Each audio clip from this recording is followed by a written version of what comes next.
ভগ্নাংশ ও তার অন্যকের অন্তর 9/20 সমীকরণটি লেখো। ধরি প্রকৃত ভগ্নাংশ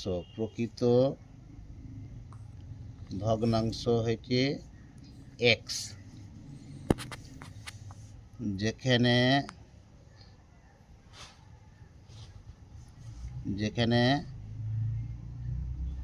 xটা চাইতে 1 বড়, x/1 এর অনন্যক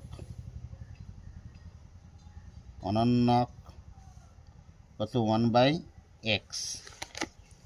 তাহলে নির্ণয় সমীকরণ কি বলেছে? প্রকৃত ভগ্নাংশ তার অনন্যকের অন্তর। নির্ণয় সমীকরণ 1/x মাইনাস x/1, 1টা দিলেও হয় না দিলেও হয়, সমান 9/20 বা 1/x মাইনাস x 9/20। বোঝা গেল?